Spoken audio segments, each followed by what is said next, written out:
Hey everybody, welcome to Local Business Hacks Podcast. I'm your host, Carl Case, and I'm on a mission to help you. Every week, we're going to be talking to local business owners and experts to get their best tips, tricks, and hacks to grow your business.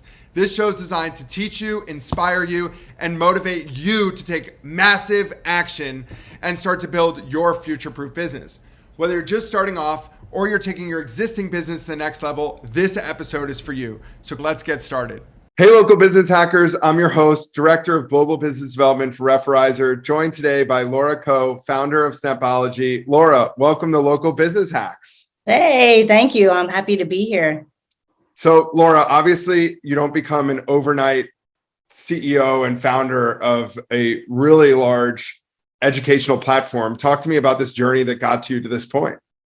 Yeah, it's been crazy. And at this point, it's come full cycle. So it's interesting now, almost looking in the rearview mirror, but I kind of started at the beginning. My parents were entrepreneurs. I knew someday I wanted to open up a business. And so I had been working as an actuary. My background is I'm just a big math nerd. I'm an actuary. And about 13 years ago, I got the bug and I really wanted to open up my own business. And at the same time, I had two little boys. They were about 5 and 6 years old. And so I was trying to find activities for my older son, my 6-year-old, who just really didn't have an interest in sports and honestly really just enjoyed playing on his own. He was very kind of academic, but it was really hard for me to get him social. And so I was looking for a business opportunity. I'd owned 2 franchises in the past, actually, as a franchisee, and I was looking for new business opportunities. Walked 4 doors down to my sister's house. She's my best friend, and said, hey, I'm really kind of struggling with Sebastian and trying to find stuff for him to do. And I'm looking at business opportunities. He really loves Lego bricks. Like, what do you think about starting a business where we teach kids like STEM education? And STEM was just becoming like a big thing. This is, if you go back 13 years, feels like a little bit of a time warp because STEM's now in education is such a core. But back then it was kind of just getting going. And my sister's great. She's my best friend and her skills really complement mine. She's like, yeah, I'm on board. That sounds great. And we just put our heads together and started to come up with ideas, and Snapology was born. And really what we wanted to create was an environment like for kids like my son, Sebastian, who were academically inclined, but really needed that social interaction. And so we're really proud of what we've built.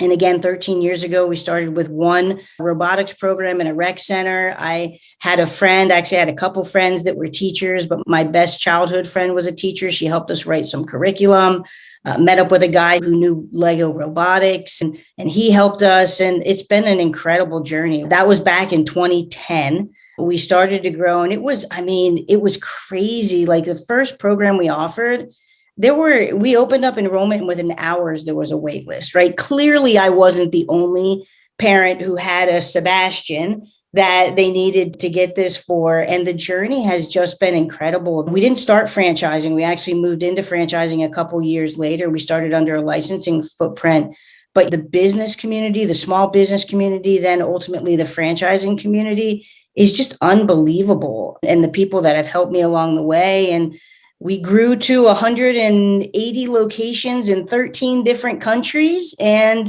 I got a call from Unleashed Brands, and they wanted me to be the first brand in their portfolio company along with Urban Air. And I actually sold the business almost 2 years ago now. And that's been a great endeavor, a great decision. It was good for me, it was good for Snapology. And like I said, I really have come full cycle now. I actually retired last month. I didn't really technically retire. It's kind of retirement. I moved into what they call a founder's role, which is kind of the best of both worlds, right? I still get to be involved, but not necessarily on the day-to-day. So they have a new CEO.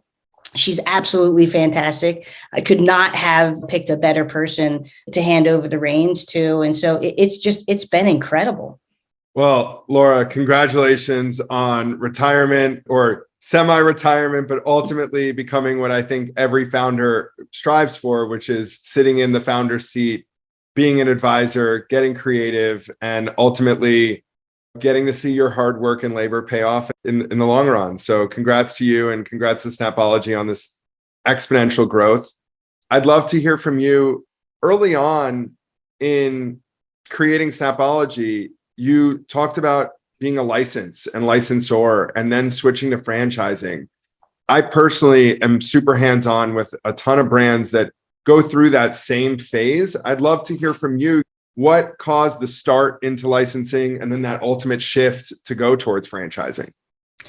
Yeah, it's interesting because I think a lot of going into licensing was really misinformation, kind of misperception. I went into licensing because I had this impression, and I think we had been told by some folks that franchising was so expensive to do, right? To be a franchisor was so expensive, such a high cost to entry to get into to start a franchise system, and how complex it was. And quite frankly, my parents owned a business under a licensing model. And so they were a licensee. They weren't the licensor, but I had seen that licensing model and I thought, well, that doesn't seem too hard. And we had a local law firm that was representing us, and they kind of convinced us to do the licensing too. I think they might have been a little bit misinformed. And so it's actually hysterical to look back at it because we called ourselves the unfranchised. Like we thought that was cool. And we were like, oh, we're not going to be Big Brother. We're not going to do these things that franchises do.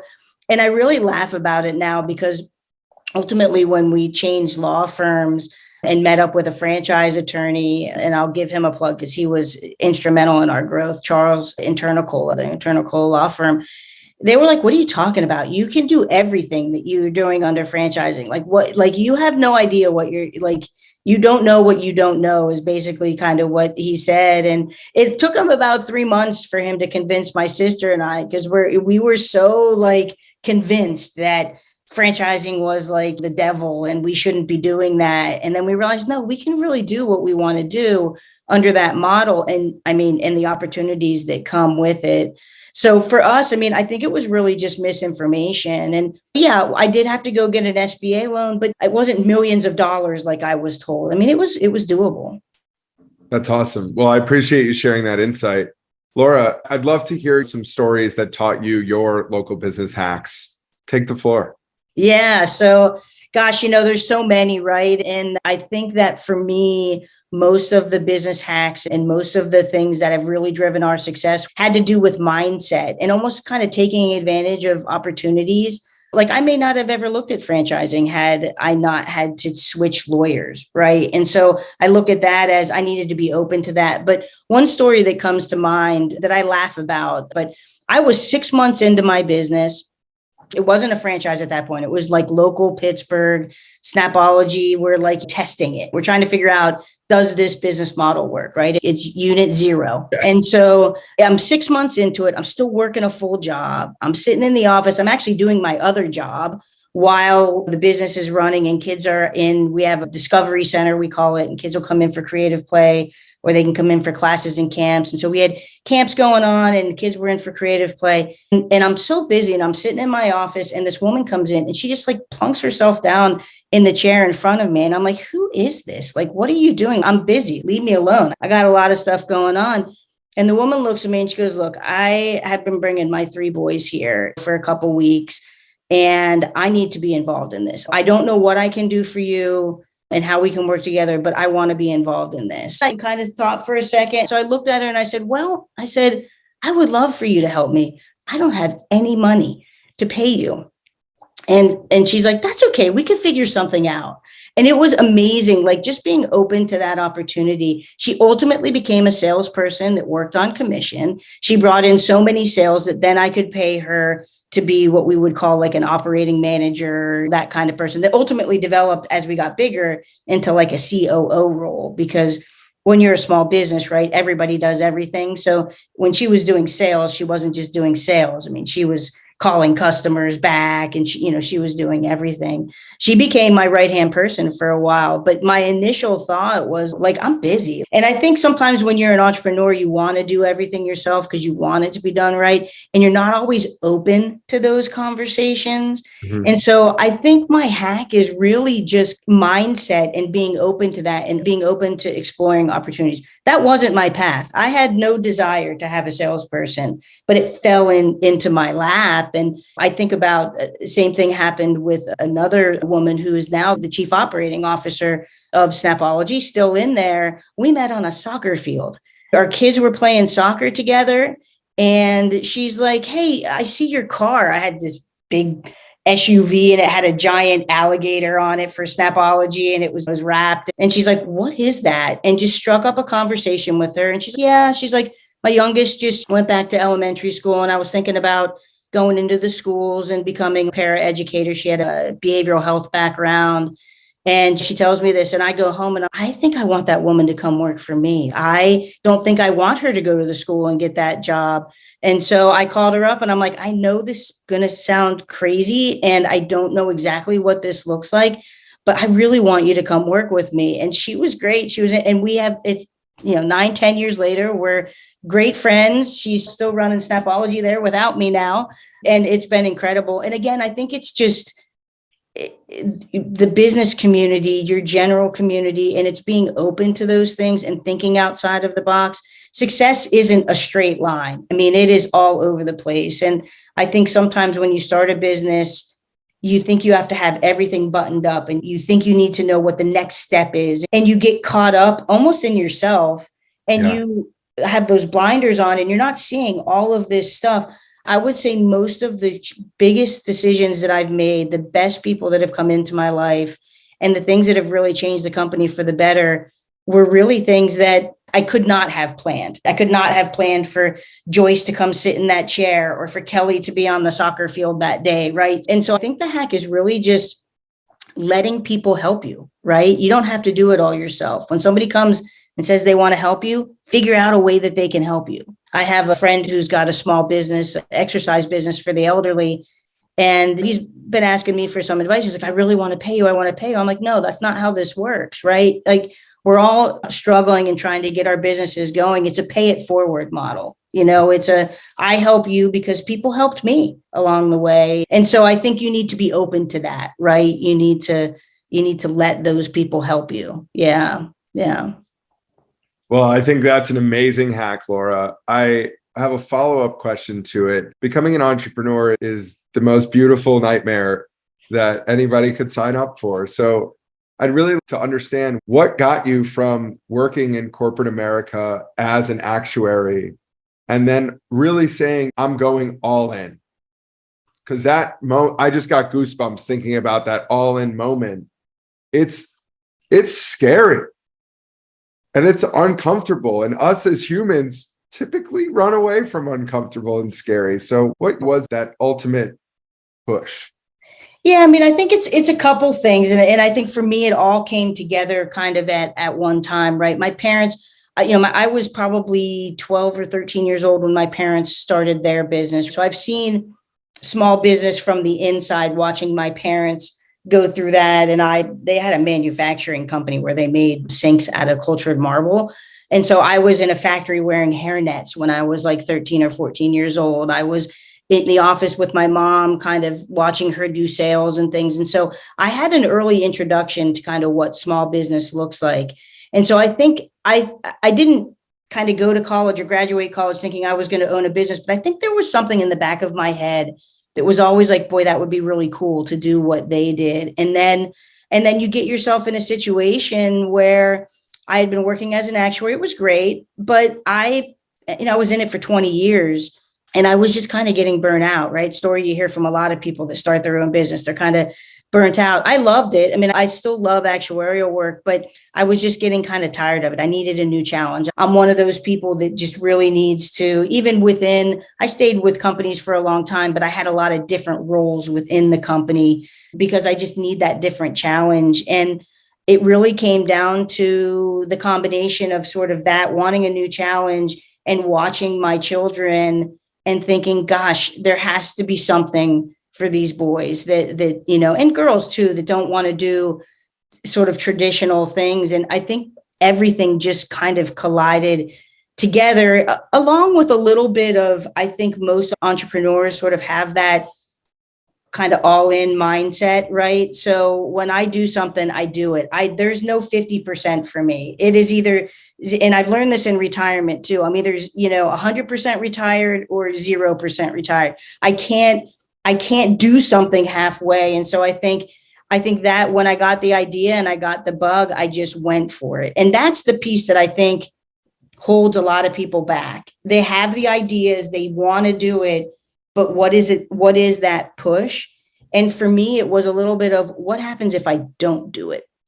And so I think a lot of my decisions are, am I okay with the status quo? What happens if I don't do this? What happens if I don't sell my business to Unleashed? What's the path for me like? What happens if I, don't start Snapology? What happens if I don't retire? That, I think for me, it's kind of almost the reverse. I don't worry so much about what happens if I do, because I know if I do it, I'm 100% and I'm going to go at it as hard as I can. It's almost the which path do you take, and which path feels worse to stay on. For me, I know that a lot of people have different mindsets, but for me, most of my decisions have been made based on that. And I actually had a little bit of an extra motivator in that I was a single mom. And so I was traveling a lot as an actuary too. So I had a little extra incentive to figure out something where I didn't have to travel. Now, there were opportunities within the actuarial profession where I could have gone and worked from home for somebody. And so I did have a lot of options, but there were a lot of factors that sort of came together. And I really just hit that moment where I wasn't comfortable with the status quo anymore. I had to do something. And so I pulled the trigger.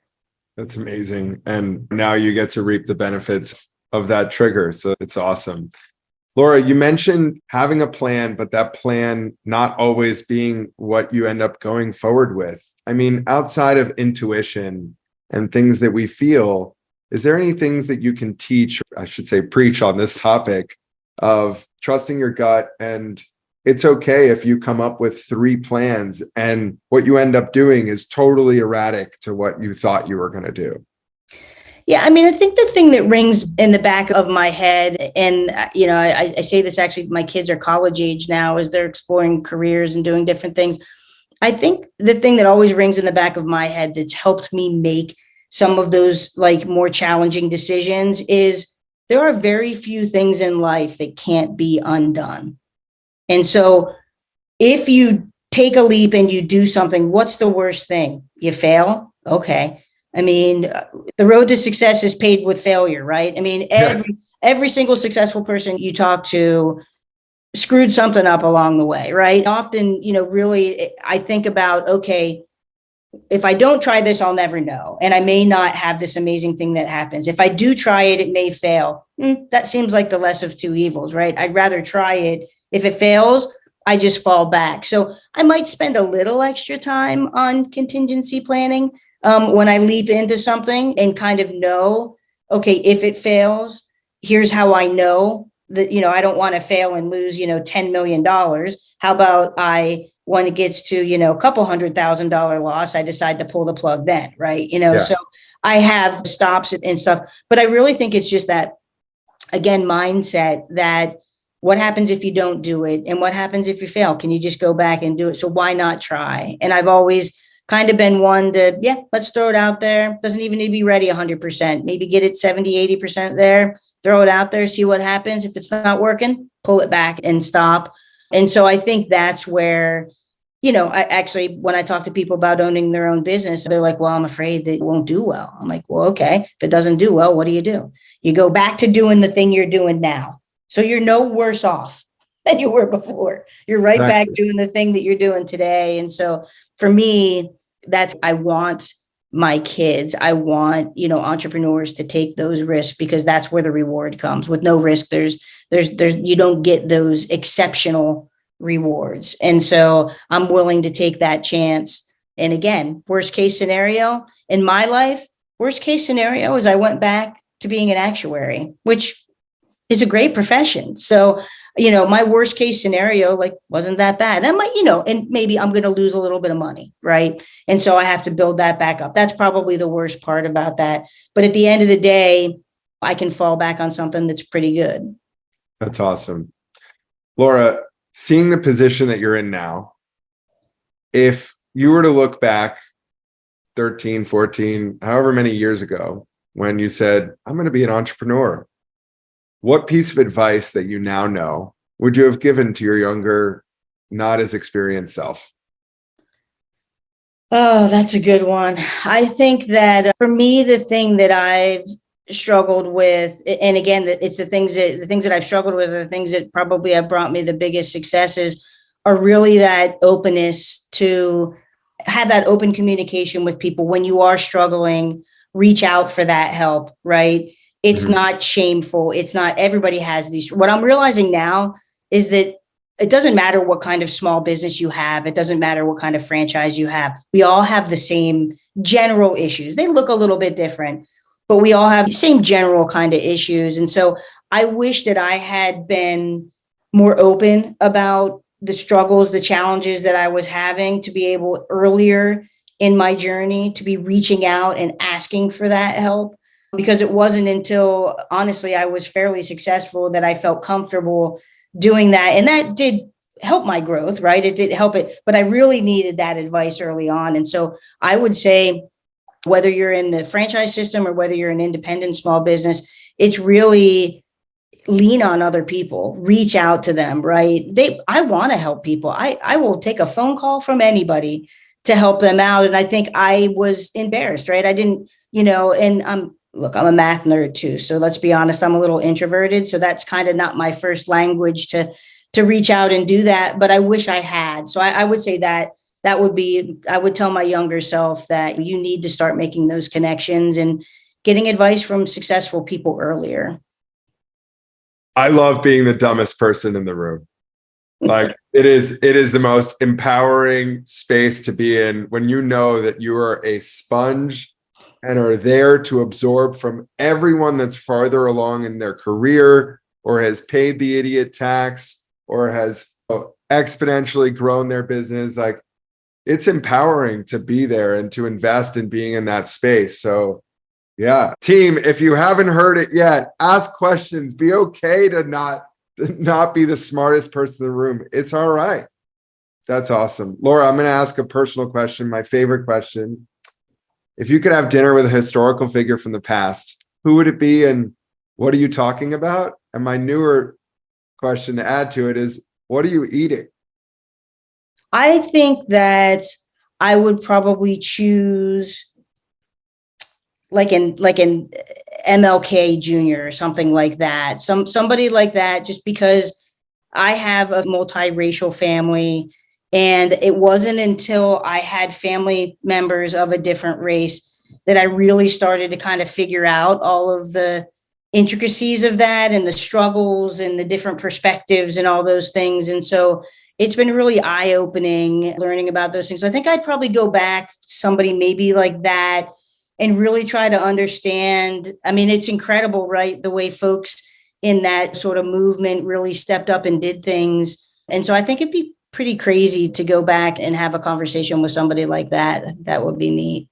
And I'm eating Frios gourmet popsicles because my boyfriend just bought a franchise. And so we are trying every single flavor, and I'm going to have to join a fitness plan here pretty soon. So I think that's probably what I'm eating. They're amazing, by the way. It's a great franchise system and the product is excellent. But so I'd say that's probably what I'm eating. It's not what I should be eating, but it is what I've been eating a lot of. That's awesome. I appreciate the utter honesty in that response. Laura, what's the best way for people to stay connected with you? Yeah, I would say the best way at this point, given my weird status now, is really just to connect with me on LinkedIn. So you can find me on LinkedIn, and I'm on there almost every day. And I love to connect with people. I've started to do a little bit of kind of C-suite consulting and doing some different things here and there with emerging brands. So yeah, connect with me, especially if you're an emerging franchise brand. We've got a roundtable that we put together once a month to share ideas. So yeah, just reach out on LinkedIn. That's awesome. Well, Laura, thank you from myself and our team all over the globe at Referrizer and our listeners also all over the globe. We thank you for being a pioneer in the childhood education space and also for being you and being okay with being uncomfortable and telling everybody else it's okay to ask questions, because it is. So thank you again and keep hacking. Yeah, thank you. Thanks for having me. It was fun. Thank you so much. That's it for this week's episode. I hope you found it helpful. Be sure to head over to our site, local-business-hacks.com, to check out the show notes and send me questions or ideas for future episodes. If you want to grow your business, just like the people you've heard from here, follow Local Business Hacks Podcast and tune in for new tips, tricks, and tactics. Until next time, thanks for listening and keep hacking.